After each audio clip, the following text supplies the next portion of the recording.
नमस्कार दोस्तों, उत्तर प्रदेश की सबसे बड़ी और महत्वपूर्ण खबरों में आप सभी का स्वागत है। तो चलिए शुरू करते हैं आज का ये वीडियो। सबसे पहली और सबसे बड़ी खबर जो कि देश के हर व्यक्ति के लिए है वो है आरबीआई द्वारा की गई घोषणा। जी हाँ, आरबीआई ने देश के आम आदमी को जो है बड़ी राहत देते हुए बैंकों का कर्ज का पुनर्गठन करने का आदेश दे दिया है। इसका सीधा मतलब ये है ऐसे व्यक्ति जिन्होंने लोन ले रखा है उसको इस योजना के तहत बड़ा लाभ मिलने वाला है। जी हाँ, ऐसे व्यक्ति अपनी कर्ज की अवधि बढ़ाकर कर्ज की किस्त को घटा सकेंगे इस योजना के तहत। इस योजना का लाभ जो है 1 मार्च 2020 तक नियमित रूप से जो अपनी किस्त अभी तक बैंक में जमा करते आ रहे हैं उन लोगों को मिलेगा। आरबीआई गवर्नर शक्तिकांत दास ने गुरुवार को इसकी घोषणा करते हुए कहा कि वित्तीय संकट का सामना कर रहे कर्जधारक जो कर्ज की किस्त चुकाने की स्थिति में नहीं है वे अपने कर्ज का पुनर्गठन करा सकते हैं। इसके तहत कर्ज धारकों को अपना व्यक्तिगत loan, education loan, home loan या किसी भी तरह का जो है उनका वित्तीय लोन है बैंक के साथ, वो अपने कर्ज का पुनर्गठन करा सकते हैं। इसमें नए ग्राहकों को भी शामिल किया गया है। इसके अलावा इस योजना के तहत जो है यह भी व्यवस्था की गई है जिन व्यक्तियों का काम एकदम ठप पड़ गया है और बिल्कुल भी उनकी इनकम नहीं हो रही है, ऐसे में वो बैंकों को अगर सेटिस्फाइड कर लेते हैं कि उनका काम बिल्कुल नहीं चल रहा है तो बैंक बाकायदा जो है उनको 2 साल की जो है राहत भी दे सकते हैं। 2 साल के अंतर्गत उनसे कोई किस्त नहीं वसूला जाएगा।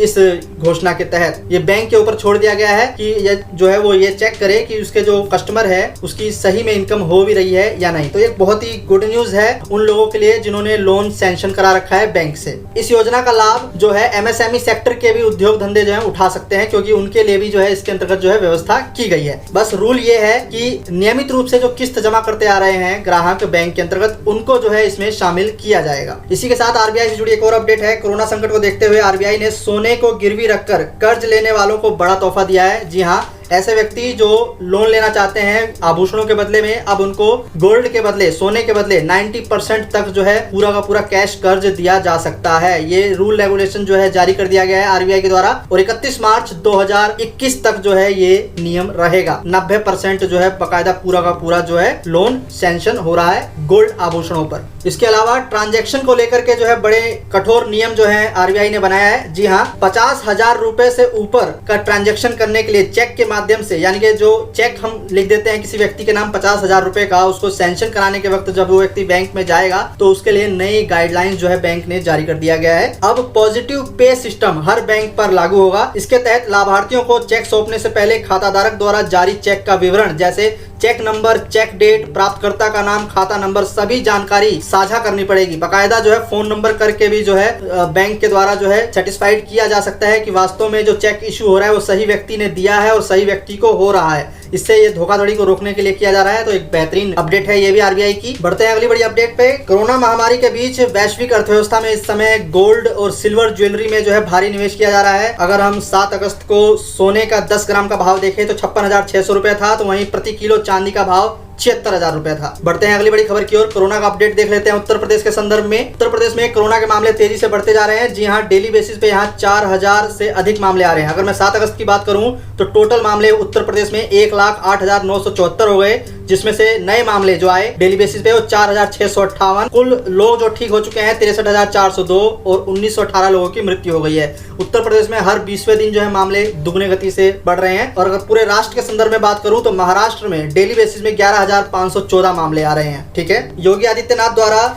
उत्तर प्रदेश में बेड की संख्या को 50,000 करने का निर्देश दिया है L2 L3 अस्पतालों में। इसके अलावा जो है उत्तर प्रदेश के वर्तमान अधिकारी जो हैं 1.5 लाख बेड होने की बात कर रहे हैं। इसको लेकर के अमर उजाला ने बड़े पेज पर जो है आक्षेप जो है छापा है और बकायदा जो है आलोचना की गई है। वास्तविकता दिखाई गई है क्या वास्तव में 1.5 लाख बेड की सुविधा है भी उत्तर प्रदेश में या नहीं। इस समय उत्तर प्रदेश में कोरोना से लड़ने के लिए L1 L2 L3 अस्पताल व्यवस्था जो है की गई है, लेकिन वास्तव में प्रदेश में कुल 13 जनपद ऐसे हैं जहां सिर्फ L1 अस्पताल है, L2 अस्पताल की व्यवस्था ही नहीं है। वहीं 12 जिले ऐसे हैं जहां कोई कोविड अस्पताल ही नहीं है। इसके अतिरिक्त 22 जनपद ऐसे हैं प्रदेश के जहां पर L3 अस्पताल बिल्कुल भी नहीं है। और बांदा, आजमगढ़, अयोध्या, बस्ती, झांसी, इटावा, मुजफ्फरनगर, सहारनपुर के मेडिकल कॉलेजों में सिर्फ L3 अस्पतालों की सुविधा दी गई है। तो अमर उजाला ने काफी विस्तार से और डिटेल में इस न्यूज को छापा है, स्क्रीन पर आप देख सकते हैं। वहीं उत्तर प्रदेश सरकार के ऑफिशियल वेबसाइट पर जब जाएंगे तो पता चलेगा कि 1,01,236 बेड की व्यवस्था जो है दिखाई जा रही है,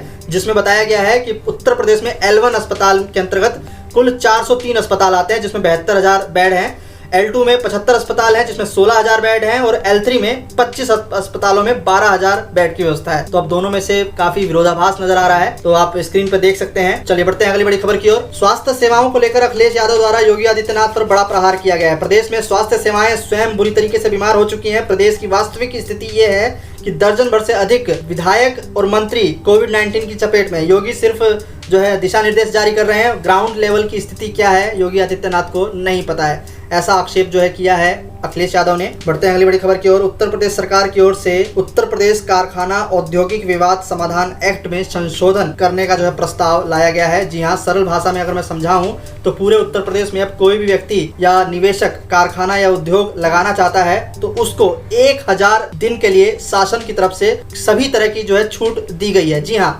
लाल फीताशाही एक्ट से उसको विमुक्त कर दिया गया है पूरे 1000 दिन के लिए। 1000 दिन के लिए वो अपना उद्योग धंधा चला सकता है, उसको किसी रूल रेगुलेशन को जो है कोई फॉलो करने की कोई जरूरत नहीं है। ऐसा प्रस्ताव जो है उत्तर प्रदेश सरकार औद्योगिक अधिनियम के तहत लाने जा रही है। अभी तक दरअसल श्रम कानूनों के तहत कई तरह की मंजूरी जो है उत्तर प्रदेश सरकार द्वारा लेनी पड़ती थी किसी भी निवेशक को प्रदेश में किसी भी हिस्से में कारखाना लगाने के लिए। लेकिन अब जो उत्तर प्रदेश नया कारखाना अधिनियम लाने जा रही है, इसके तहत किसी भी नए निवेशक को पूरे उत्तर प्रदेश में पूरे 1000 दिन के लिए छूट दी जा रही है। वो अपना उद्योग धंधा लगा सकता है, बाकायदा चेक कर सकता है, अगर उसका फल फलित हो रहा है उद्योग धंधा तो उसके बाद जो है रूल रेगुलेशन की बात की जाएगी। तो एक बेहतरीन खबर है ये। इसके बाद अगली बड़ी खबर जो है विधानमंडल से जुड़ी हुई है। 20 अगस्त से जो है उत्तर प्रदेश सरकार का जो है मानसून सत्र चलने वाला है। इसको लेकर के विधानसभा अध्यक्ष द्वारा जो है नई गाइडलाइंस जारी की गई है। इस बार पहली बार ऐसा होगा जब विधायक जो है भूतल पर यानी कि जमीन पर बैठकर जो है केवल ऑडियंस की भूमिका में जो है इस सत्र को चलाएंगे। इस बार का जो सत्र काफी इंपॉर्टेंट रहेगा क्योंकि काफी महत्वपूर्ण प्रस्ताव जो है इसमें लाए जाएंगे। मैं आपको बकायदा बताऊंगा कि किस किस प्रस्ताव को पारित किया गया। राज्यसभा में समाजवादी पार्टी की ताकत घटती जा रही है। जी हां, आपको बता दें कि इस समय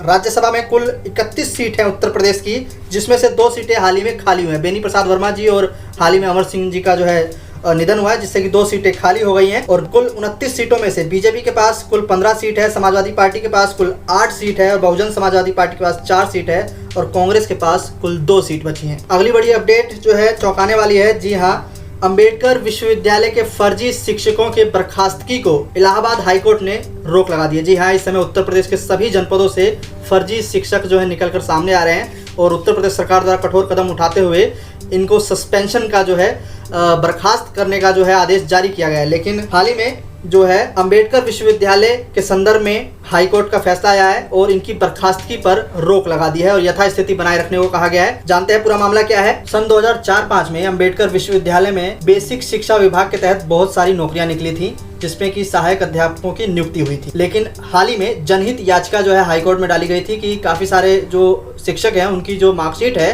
वो फर्जी है, बाकायदा इसकी जाँच होनी चाहिए।